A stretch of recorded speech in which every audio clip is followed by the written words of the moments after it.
ప్రార్థన. మమ్మల్ని మిక్కిలిగా ప్రేమిస్తున్న మా తండ్రి, మీ పాదములకు స్తోత్రం. కూడి వచ్చిన బిడ్డలతో మీ వాక్యము ద్వారా చూటిగా చక్కగా మీరు వారికి అర్థమయ్యే రీతిగా మాట్లాడండి.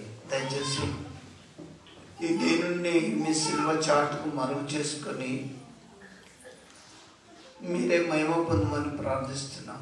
ఈరోజు నీ బిడ్డలతో దేవా, నీ పరిశుద్ధాత్మ శక్తి ద్వారా చూటిగా చక్కగా మీరు మాట్లాడమని ప్రార్థిస్తున్నాం. ఇదిగో ప్రభువా, నీ బిడ్డలు మీ లేఖనములు మీ వాక్యములు గ్రహించి ఎదుగుట కృప చూపండి ప్రభువా. వచ్చిన బిడ్డలు మీ వాక్యంతో నింపబడి వింటున్న వారిని కూడా ఆశీర్వదించి మీ వాక్యంతో నింపి ఆశీర్వదించమని ప్రార్థిస్తున్నాం. దేవా, దీనినైనా నన్ను మీ స్వరచాటు మరుగు చేసుకుని మహిమ పొందమని యేసు నామములో అతనితో ప్రార్థిస్తున్నాము తండ్రి, ఆమేన్. దయచేసి దేవుని వాక్యం వినండి, ఆశీర్వదింపబడండి. ఈ మాటలు దొరికిన వారికి జీవం, సర్వ శరీరానికి ఆరోగ్యం వస్తుంది, బాధల్లో నెమ్మదిస్తుంది, రోగంలో స్వస్థత వస్తుంది. ఈ మాటలు అంతా పవిత్రమైనవి కాబట్టి మీరు దేవుని వాక్యము చేత మీ హృదయాలను నింపుకొని ఆశీర్వదింపబడండి. నేను వాక్య భాగంలోకి వెళ్ళే ముందు ఈరోజు నేను చెప్పే అంశం ఏందో మీరు బహు జాగ్రత్తగా గమనించండి. నీ హృదయం ఎలా ఉంది? హృదయం అంటే ఇది ఎలా ఉంది? బైబిల్ ఏం చెప్తుంది? మరి మీ హృదయాలు ఎట్లున్నాయి? ఒకసారి లేఖనాలు మనం పరిశీలిద్దాం. మన హృదయం ఎట్లుందో మరి దేవుని వాక్యానికి సరిపడుతుందా, భిన్నంగా ఉందా, విరోధంగా ఉందా ఒకసారి చూద్దాం. పరిశుద్ధ గ్రంథంలో నుంచి బైబిల్స్న వారు తెరిచి చూడండి. యేసు ప్రభువు చెప్పిన మాటలు మీకు జ్ఞాపకం చేస్తున్నా. మత్తయి సువార్త 5వ అధ్యాయం 8వ వచనం ఒకసారి చూడండి. చూడండి, దేవుని వాక్యం మనకు చెప్తుంది. ఈరోజు నేను ఏం చెప్తున్నా? మీ హృదయం ఎలా ఉంది? ఇవాళ నేను చెప్పే అంశం అందరూ గమనించండి. నీ హృదయం ఎలా ఉంది? ఇక్కడ వాక్యములో యేసు ప్రభు చెప్పిన మాట మళ్ళొకసారి గమనించండి. గట్టిగా చదవక. హృదయ శుద్ధి గలవారు ధన్యులు, వారు దేవుణ్ణి చూచెదరు. ఇప్పుడు నేను మీకు అడుగుతున్నా, హృదయం శుద్ధిగా ఉందా లేదా? ఈ మాటలు స్వయంగా యేసు ప్రభు చెప్పిన మాటలు, నేను చెప్పేది ఏం లేదు. హృదయం శుద్ధిగా ఉండాలి. హృదయం నీట్గా శుద్ధిగా ఉండాలి. హృదయ శుద్ధి గలవారు ధన్యులు, వారు దేవుణ్ణి చూచెదరు. ఎప్పుడైనా మీరు దేవుని డైరెక్ట్గా చూసినా ఒకసారి చూడండి. చర్చికి వస్తాం, పాటలు బాగానే పాడతాం, ఆర్కెస్ట్రా చేస్తాం, ప్రసంగాలు వింటాం, పాటలు పాడతాం. దేవుణ్ణి చూసేటువంటి కన్నులు మీకు ఉన్నాయా? బైబిల్ ఏం చెప్తుంది? హృదయం శుద్ధిగా ఉంటేనే చూస్తారు. హృదయం నీట్గా శుద్ధిగా లేకపోతే చూడలేరు. నేను మీకు చెప్తున్న ప్రియులారా, అందుకే ఈ మాటలు మీ హృదయంలో దాచుకోవాలి. అదే యేసు ప్రభు పుట్టినప్పుడు సిమియోను ప్రభుని ఎత్తుకొని ఆశీర్వదిస్తున్నప్పుడు, మరియా నీ హృదయంలోకి వెళ్ళి ఒక ఖడ్గం దూసుకొని పోతుంది. ఈ మాటలన్నీ మరియా హృదయంలో భద్రం చేసుకున్నది. నేను చెప్పేది అన్ని ఇక్కడ విని విడిచిపెట్టకండి. దేవుని వాక్యం నీ హృదయంలో ఉంటే నీ జీవితంలో నిజంగా రాని రోగం వచ్చినా పోతుంది. సొలొమోను ఏమంటాడు తెలుసా? నా కుమారుడా, ఈ మాటలు నీ హృదయం అనే పలక మీద రాసుకో. దేవుని మాటలు మనం మన మతిలో ఉంచుకోవాలి. ఎప్పుడైనా మీరు నాటేసేటప్పుడు, కలుపు తీసేటప్పుడు, పని చేసేటప్పుడు, ప్రయాణం చేసేటప్పుడు, ఎప్పుడైనా దేవుని మాటలు నీ మనసులో ఉంటే ఆశీర్వదింపబడతారు. సాతాను దీంట్లో ఎంటరు కాడు, ప్రవేశించడు మీ హృదయంలో. హృదయం అనేది ఒక్కొక్క దైవజనుడు ఒక్కొక్క దిగా చెప్పిండు. యేసుప్రభు ఏం చెప్తాడు? హృదయ శుద్ధి గలవారు ధన్యులు, వారు దేవుణ్ణి చూచెదరు. పాస్టర్లైనా విశ్వాసులైనా సంఘస్థులైన ఎవరైనా ముఖాముఖిగా దేవుణ్ణి చూసిలా? ఏం లేదు. మనం మాత్రం అవకాశం దొరికితే మనకు మనమే నీతిమంతులం అనుకుంటాం. నిజంగా చెప్తున్నా, ఇక్కడ విశ్వాసులు, పాస్టర్లు, క్రైస్తవులు మనమందరినీ వచనాన్ని తీసుకోవాలి. హృదయం శుద్ధిగా లేకపోతే ఎవరు చూడలేరు. పాస్టర్ అయినా చూడలేరు, విశ్వాస అయినా చూడలేరు, ఎవరు కూడా చూడలేరు. చూడు, మన కన్నులు దిక్కులు చూస్తాయి, దేవుని విషయాలు దేవుని వాక్యం మీద మనసు పెట్టాయి. టీవీ చూడమంటే నిఘా పెట్టి చూస్తుంటాం, సినిమాలు చూడమంటే డబ్బులు పెట్టుకొని చూస్తుంటాం. కానీ హృదయం శుద్ధిగా ఉందా లేదా? శుద్ధిగా లేకపోతే దయచేసి మీ హృదయాన్ని నీట్గా చేసుకోండి. మీకు అర్థమయ్యే రీతిగా చెప్తున్నా, మీ బట్టలకు ఏదో డస్ట్ మురికంటింది అనుకో, ఏం పెట్టుకుంటారు? సబ్బు పెట్టి దాన్ని నీట్గా కడుక్కుంటారు. హృదయంలో ఉండే మలినాలు పోవాలంటే ఎలా? తెల్ల బట్టలు వేసుకుంటూ పోతాయా? కొత్త బట్టలు వేసుకుంటూ పోతాయా? దేవుడు ఏం చెప్తాడు? దేవుణ్ణి చూసే కన్నులు మీకు కావాలి అంటే మన హార్ట్, మన హృదయం శుద్ధిగా ఉండాలి. ఒకసారి ఇర్మియా భక్తుడు ఏమంటాడు ఒకసారి చూడండి. బైబిల్లో పరిశుద్ధ గ్రంథంలో నుంచి ఇర్మియా గ్రంథం 17వ అధ్యాయం 10వ వచనం చూడండి.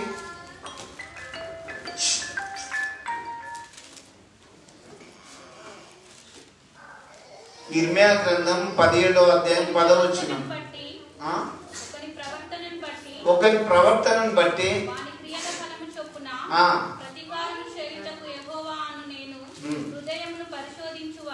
దేవుడు ఏం చూస్తాడు? హృదయాన్ని. యెహోవానైన నేను హృదయాన్ని పరిశీలిస్తా, పరీక్ష పెట్టి చూస్తాడు. ఇప్పుడు ఈయన హృదయం ఎట్లున్నది, ఆయన హృదయం ఎట్లున్నది నేను చెప్తే గుడికి రారు, వస్తారా? అరే తాగు బాబు అంటే నన్నే అన్నాడు, అంతమంది అంటే రారు. కానీ యెహోవానైన నేను హృదయాన్ని పరిశోధించేవాడు దేవుడు. అందుకే నేను మీకు ఏం చెప్తున్నా, హృదయ శుద్ధి గల వారు ధన్యులు, వారు దేవుణ్ణి చూచెదరు. ఎన్ని కొత్త సంవత్సరాలు చేసుకున్నా, ఎన్ని క్రిస్మస్ పండుగలు చేసుకున్నా, ఎన్నిసార్లు గుడికి వచ్చినా నీ హృదయం శుద్ధిగా లేకపోతే నువ్వు డస్ట్, నువ్వు మురికే. నేను చెప్తుంటున్నా కదా, మీకు ప్రభు వాక్యాన్ని బట్టి ప్రతి విశ్వాసకి నేను చెప్పేది ఏంటంటే, హృదయం అద్దంలాగా నీట్గా శుభ్రంగా ఉండాలి. అంటే ఏంది? ఎట్లుంటది? దేవుడు నీ హృదయాన్ని పరిశీలించినప్పుడు నీ హృదయం నీట్గా లేకపోతే, వ్యర్థమని చెప్తున్నా. రే దేవుని బిడ్డలారా, మీ హృదయాలు నీట్గా ఉండాలని మరీ మీకు జ్ఞాపకం చేస్తున్నా. హృదయాలను ఎవరు పరిశీలిస్తారు? దేవుడు పరిశీలిస్తాడు. దేవుడు నిన్ను పరిశీలించినప్పుడు నీ హార్ట్, నీ హృదయంలో అంత పాపమే ఉన్నదనుకో, నువ్వు చూడగలవా దేవుణ్ణి? చూడలేవు. ఇంకొకటి కూడా జ్ఞాపకం చేస్తా. యేసు ప్రభు చెప్పిన మాటలే. మత్తయి సువార్త 15వ అధ్యాయం 18-19 వచనాలు చూడండి.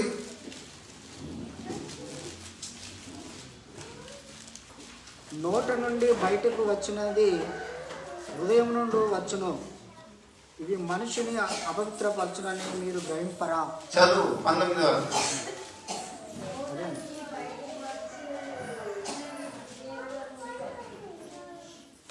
చదువు కంటిన్యూషన్ ఎందుకు అవుతాను?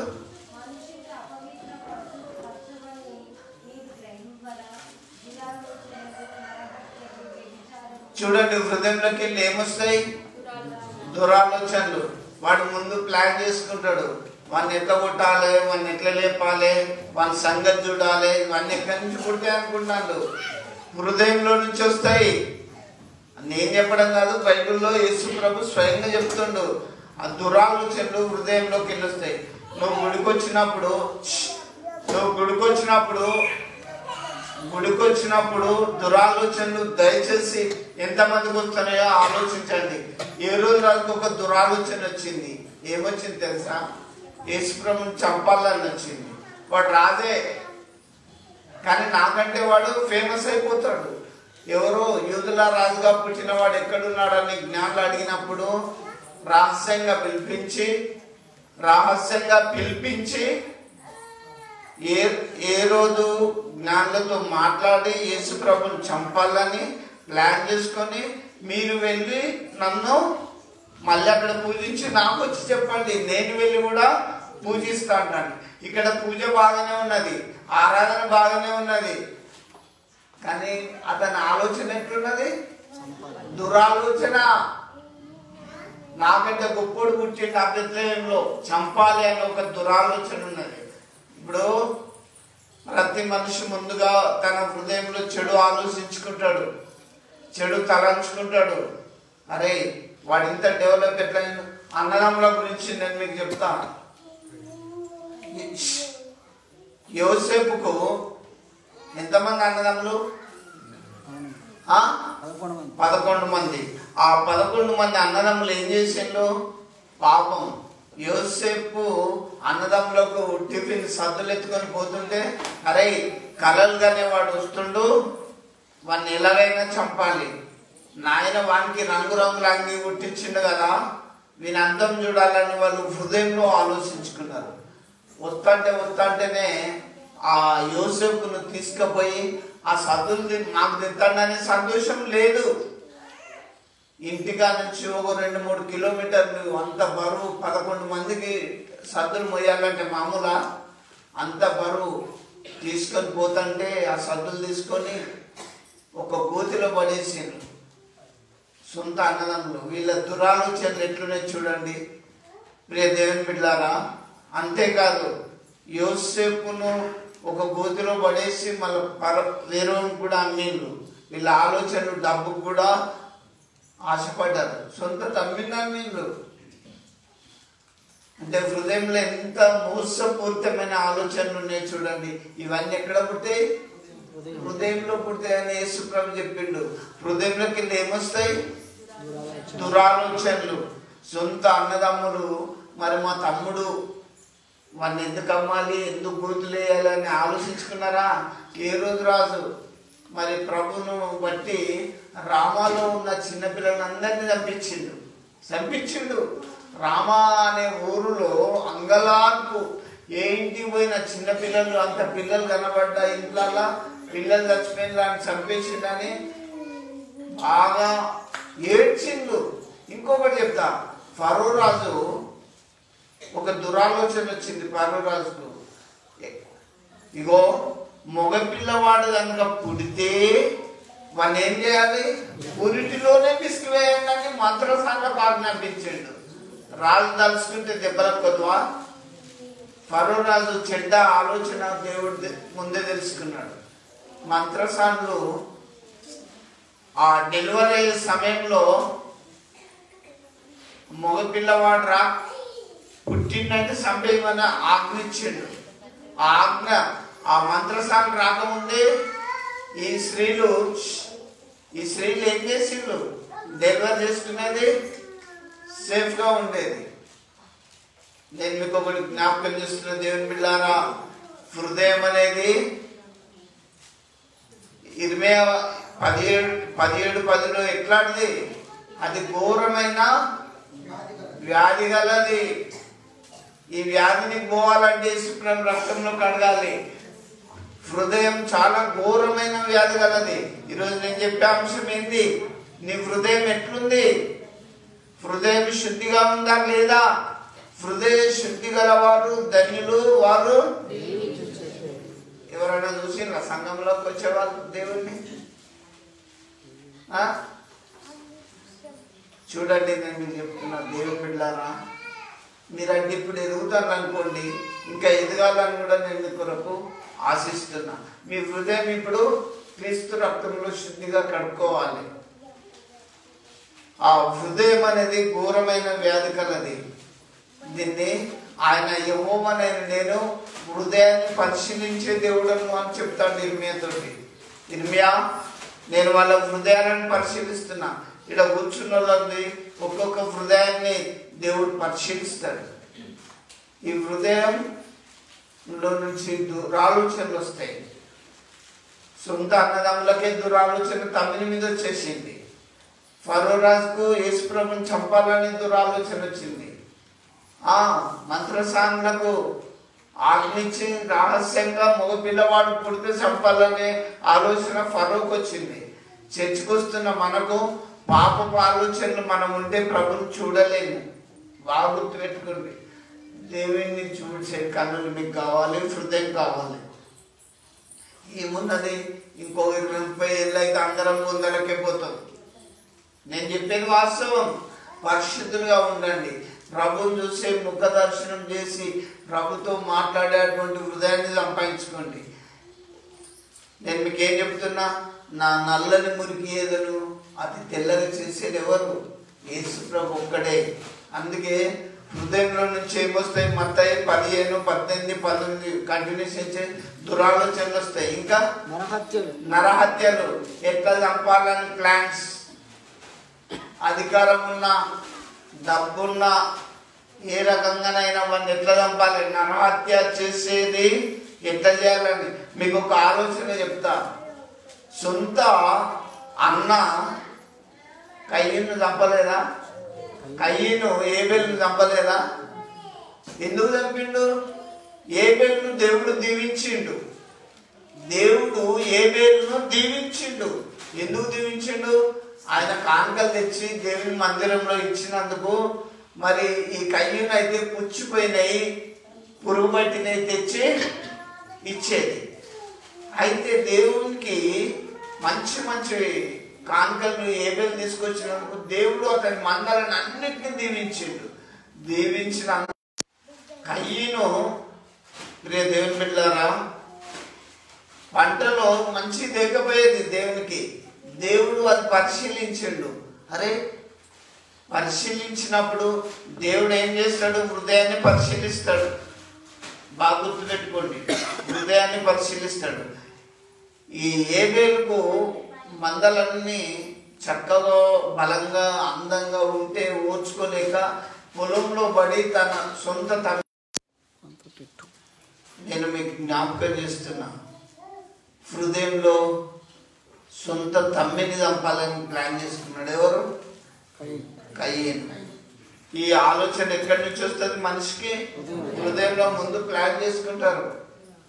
నేను మీకు చెప్తున్నా, మీరు ప్లాన్ చేసుకోండి. నేను రోజు దేవునితో మాట్లాడతా, రోజు ప్రార్థన చేసుకుంటా అనుకోండి. అప్పుడు నువ్వు, నీ కుటుంబం, నీ పిల్లలు చక్కగా ఉంటారు. దేవుని పిల్లరా, నీ హృదయాన్ని దేవునికి ఇచ్చేయాలి. హృదయం ఎలా ఉంది? ఇవాళ నీ హృదయం ఎట్లుంది? దురాలోచనలతో ఉన్నాయా? దేవుని చూసే మనసుతో ఉన్నాయా? సొంత అన్నదమ్ములే తమ్ముడు మంచుకుంటూ ఓర్చుకోలేకపోయాడు. సొంత అన్నే తమ్ముని మందలు ఇవన్నీ బాగుండి దేవునికి అర్పణిస్తేనే ఒప్పుకోలేకపోయిండు. ఒకళ్ళు చర్చిలో మంచిగా ఉన్నారనుకో, ఇంకొకరు అసూయపడతారు. ఇలాంటి ఆలోచనలు మనకు రావద్దు. ఏదేమైనా మనం ప్రభు వైపు చూస్తూ జీవితయాత్రలో సాగిపోతూ ఉండాలి. ఇంకేమొస్తాయి హృదయంలోకి వెళ్ళి? వ్యభిచారం, పాపం చేయాలనే తలంపు, ఇది మనిషిని పట్టి పీడించే రోగం. బైబిల్ ఏం చెప్తుంది? మీలో ప్రతి వారికి సొంత భార్య ఉండవాలేను. బైబిల్ ఖచ్చితంగా చెప్తుంది. దేవుడు ఏర్పాటు చేసుకొని దేవుడు నియమించిన ధర్మశాల వాక్యానుసారంగా మనం బ్రతకకుండా పాప పనులు చేసినప్పుడు దేవుని ఉగ్రత మన మీదకి వస్తుంది. అది బైబిల్ ఖచ్చితంగా చెప్తుంది. వ్యభిచారం తలంపులు వింటున్నా కాబట్టి ప్రియ దేవుని బిడ్డలారా, దేవుని వాక్యం అంత ఖచ్చితమే. కానీ మనం హృదయం ఎలా ఉంటుంది? పాపపు తలంపులు, మోహపు చూపులు, వ్యభిచారపు తలంపులు ఇవి మనిషిలో ఉంటే ఎప్పుడు డెవలప్ కాడు జీవితంలో. నేను మీకు మరీ చెప్తున్నా, చర్చికి వచ్చే వాళ్ళకి 3 అలవాట్లు ఉండొద్దు. తాగుడు, వ్యభిచారం, జూదం.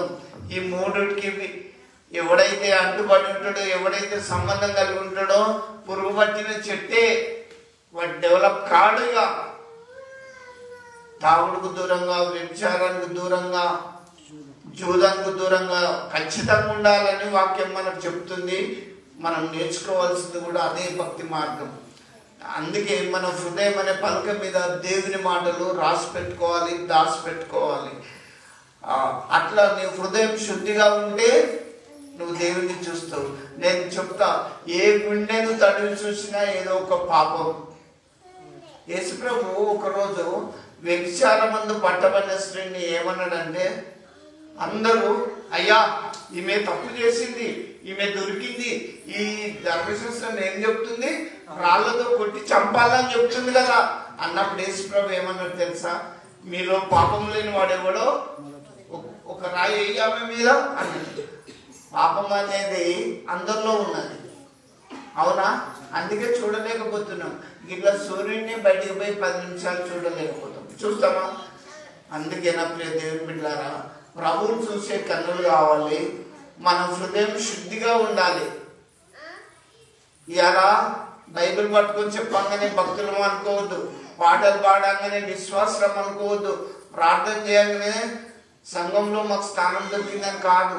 దేవుళ్ళు దీనంగా తగ్గించుకొని అనుదినము మనము స్నానం చేసేటప్పుడు సబ్బెట్లా పెట్టుకుంటాము, హిమము కంటే తెల్లగా ఉన్నట్లు దేవా నన్ను కడుగుమని ప్రార్థన చేసుకోవాలి. మానవులం, క్రియల్లో తప్పిపోతున్నాం, చూపుల్లో తప్పిపోతున్నాం, చేతుల్లో తప్పిపోతున్నాం. కొన్నిసార్లు లోకానుసారమైన జీవితంలో మనం ఉంటున్నాం. కాబట్టి మనం బహు జాగ్రత్తగా మన హృదయం ఉంచుకోవాలని మరొకసారి నేను మీకు జ్ఞాపకం చేస్తున్నాను. ఇంకేం వస్తాయి హృదయంలోకి వెళ్ళి? వేశ్యాగమనములు, దొంగతనం చేయాలనే ఆలోచన కూడా హృదయంలోనే పుడుతుంది, అది ఎక్కడో పుట్టది. అందుకే నేను మీకు చెప్తున్నా, ఈ ఆలోచనలన్నీ మొదలు హృదయంలో నుంచి వస్తాయి. నీ దేవుడు ఏం చెప్తుండు? హృదయ శుద్ధి గలవారు ధన్యులు, వారు దేవుడిని చూచెదరు. ఇలాంటి దొంగతనం చేయాలనే మనసు ఆలోచన కూడా హృదయంలోనే పుడుతుంది. ఇంకా అబద్ధ సాక్ష్యం, దేవదూషణలు. అబద్ధ సాక్ష్యం, వాడు తప్పు చేసినా చేయకపోయినా నా మాట సాగుతుంది కదా అని అబద్ధాలు సృష్టించి సాక్ష్యాలు చెప్పొద్దు ఎప్పుడు కూడా. బాగా గుర్తు పెట్టుకోండి, ఇవన్నీ హృదయంలోకి వెళ్ళి వస్తాయని వాక్యము మనకు క్లియర్గా సెలవిస్తుంది. జాగ్రత్తగా దేవుని మాటలు వినాలని నేను మీకు చెప్తున్నా. మీరు దేవుని చూసే మంచి హృదయం మీకు కలిగి ఉండాలి. కాబట్టి నా ప్రియ దేవుని బిడ్డలారా, హృదయం మీకు శుద్ధిగా ఉందా లేదా ఇప్పుడు మీరు ఒకసారి పరిశీలించుకోండి. ఇంకా అబద్ధ సాక్ష్యములు, ఇంకా దేవదూషణలు. అంటే దేవదూషణలు అంటే ఏంటి? దేవుడు లేడు, యేసుప్రభు దేవుడు కాదు, ఇలాంటి దూషణలు ఇవన్నీ హృదయంలోకి వెళ్ళొస్తాయి. కాబట్టి నేను మీకు చెప్పేది ఏంటంటే, మన హృదయం నీట్గా శుద్ధిగా ఉంచుకొని దేవుని అనుదినం మీరు చూడాలని ప్రభు వాక్యాన్ని బట్టి నేను మీకు సెలవిస్తున్నా. ఇంకొకటి కూడా బైబిల్స్లో నుంచి దయచేసి తీసుకొని నేను మీకు జ్ఞాపకం చేస్తాను.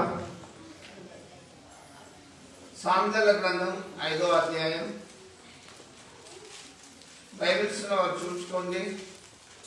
సామెతల గ్రంథం 3వ అధ్యాయం 5వ వచనం చూడండి.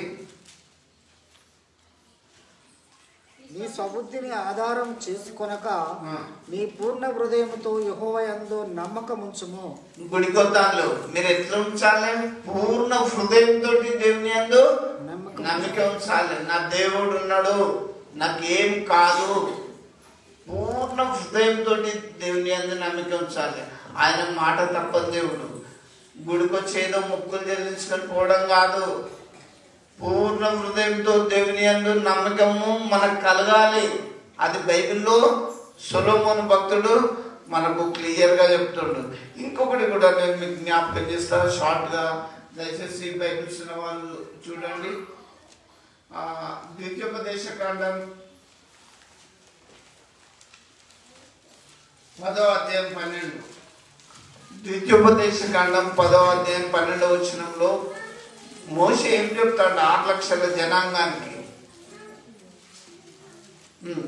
చదవండి. కాబట్టి ఇజ్రాయేలు నీ దేవుడైన యెహోవాకు భయపడి ఆయన మార్గములన్నింటిలో నడుచుచు ఆయనను ప్రేమించి నీ దేవుడైన యెహోవాను నీ పూర్ణ మనసుతోనూ నీ పూర్ణ ఆత్మతోనూ సేవించి నీ మేలు కొరకు నేను నీకు ఆజ్ఞాపించి యెహోవా ఆజ్ఞలు కట్టడలను అనుసరించి నడుచుకుందును. చూడాలి ఎట్లా? పూర్ణమైన మనసుతోటి, పూర్ణమైన ఆత్మతో దేవుని ఆరాధించేవారు ఆత్మతో సత్యంతో ఆరాధించాలి. మనం ఇక్కడికి వస్తున్నాం, మన హృదయపూర్వకంగా దేవుని ఆరాధించాలని బైబిల్లో మనకు దేవుని లేఖనాలు మనకు సెలవిస్తుంటున్నాయి. ప్రియ దేవుని బిడ్డలారా, నేను మీకు చెప్తున్నా, నీ హృదయం ఎలా ఉంది? నువ్వు హార్ట్ఫుల్గా హృదయపూర్వకంగా దేవుణ్ణి ఆరాధిస్తున్నావా లేదా? ఒకసారి యోచించుకో, ఆలోచించుకో. హృదయంలోకి వెళ్ళి ఎలాంటి చెడు ఆలోచనలు, చెడు తలంపులు వస్తాయో మీరు వెరిగి మీ హృదయాన్ని శుభ్రపరచుకోవాలని ప్రభు వాక్యాన్ని బట్టి నేను మీకు జ్ఞాపకం చేస్తున్నా. ఇంకొకటి కూడా నేను మీకు చెప్తా. ఒకసారి బైబిల్స్ ఉన్న వారు తీసుకుంటే కీర్తనలు 108:1 చూడండి. కీర్తనలు చూడండి. ఆ దావీదు ఏమంటాడు? నా హృదయం ఎప్పుడు ఉంటుంది నిబ్బరం. ఏ తప్పు చేయనప్పుడు ఎవరితోటైనా మాట్లాడవచ్చు, ఎక్కడైనా మాట్లాడవచ్చు. వింటున్నా? నిబ్బరంగా ధైర్యంగా ఉన్నది. మీ హృదయాలు అట్లున్నాయా? చూడండి, నా హృదయం నిబ్బరంగా ఉంది. ఇప్పుడు నేను ఏం చేయగలుగుతా? పాడగలను, స్తుతించగలను, దేవుణ్ణి మహిమపరచగలను నా పూర్ణ మనసుతోటి. చూడండి ప్రియ దేవుని బిడ్డలారా, ఒక్కొక్క దైవజనుడు ఒక్కొక్క తీరుగా చెప్పిండు. యేసు ప్రభు అయితే క్లియర్గా చెప్తాడు, హృదయ శుద్ధి గల వారు ధన్యులు, వారు దేవుణ్ణి చూసేదారు. మీరు ఎప్పుడన్నా చూసినా అని మళ్ళా అడుగుతున్నా. చూడలేదు అంటే మనం హృదయం శుద్ధిగా ఉండాలి. అందుకే క్రీస్తునందు ప్రియులారా, మన హృదయం శుభ్రంగా ఉండాలంటే దేవునికి అనుదినం దీనంగా ప్రార్థన చేసుకోవాలి. ఇంకొకటి కూడా నేను మీకు జ్ఞాపకం చేస్తున్నా, దేవుని ఆరాధించే వాళ్ళు పూర్ణ హృదయంతో, పూర్ణ మనసుతో, పూర్ణ ఆత్మతో దేవుని ఆరాధించాలి. గుడికొచ్చిన మనం ఈ కొత్త సంవత్సరం నుంచి మన హృదయాన్ని శుద్ధిగా చేసుకున్నాం. ఇలా దురాలోచనలు ఇక్కడ నేను పెట్టుకొని ఈ సంవత్సరం ఇలా వ్యభిచారపు తలంపులు ఏం పెట్టుకోను, ఇంకా నరహత్యలు ఏం పెట్టుకోను. దేవా నిన్ను చూసే కనులు నాకు కావాలని డిసైడ్ చేసుకున్నాం. చూడండి, అల్లంతో కూడిన ఆటపాటలు మన హృదయంలో ఏమిటికి చోటు ఉండొద్దు. ఈ హృదయం అనే పలక మీద సొలొమోను చెప్పినట్టు నీ వాక్యాన్ని రాసి పెట్టుకుంటా, దాచిపెట్టుకుంటానే మనం ఈరోజు డిసైడ్ అయిపోదాం, నిర్ణయించుకుందాం. ఎందుకంటే నాకు దేవుని బిడ్డలారా, నేను మీకు చెప్తున్నా, మీ హృదయాన్ని నీట్గా లేకపోతే ప్రభు రెండో రాకడలో కూడా మీరు ఎత్తబడినప్పుడు ప్రభుని అక్కడ కూడా చూడలేరు. ప్రభుని చూసిన కన్నులు నీకు కావాలి. ఇంకా హృదయాన్ని, ఈ హృదయం అనేది ఘోరమైన వ్యాధి కలది. దీన్ని దేవుడు పరిశీలిస్తుండు. బిడ్డ, నీ హృదయం ఎట్లుంది, నీ హృదయాలు ఆలోచనలు ఎట్లున్నాయి, ఒక్కొక్కళ్ళని తీసుకొని పరిశీలించినప్పుడు ఘోరంగా ఉన్నాయి వాళ్ళ హృదయ ఆలోచనలు. రాజులే కానీ దేవుని బిడ్డలను అనేక రకాలుగా చంపాలని ప్లాన్ చేసినా కూడా దేవుడు తప్పించిండు. బిలాముకు ఆలోచన ఎట్లొచ్చింది? దేవుని బిడ్డలను చెప్పించాలనే ఆలోచన వచ్చింది. ఎందుకు? డబ్బుకు ఆశపడి. నేను మీకు చెప్తున్నా, లోకంలో దేవుని వైపు చూస్తూ పరిశుద్ధులుగా, మరి దేవుని బిడ్డలుగా మనము ఆ గుంపులో చేరుదాం, ప్రభుతో సాగిపోదాం. దేవుడి వాక్య భాగం క్లుప్తంగా మీ వినికిడిలో ఆశీర్వదించును గాక. ఆమేన్. ఆమేన్. ప్రార్థన చేసుకుందాం. జీవం కలిగిన మా తండ్రి, మా ప్రభువా, మీ పాదములకు స్తోత్రం. దేవా, మా హృదయాన్ని శుద్ధిగా ఉంచుకునే భాగ్యం దయచేయండి. హృదయ శుద్ధి గలవారు ధన్యులు అని సెలవిస్తున్నావు.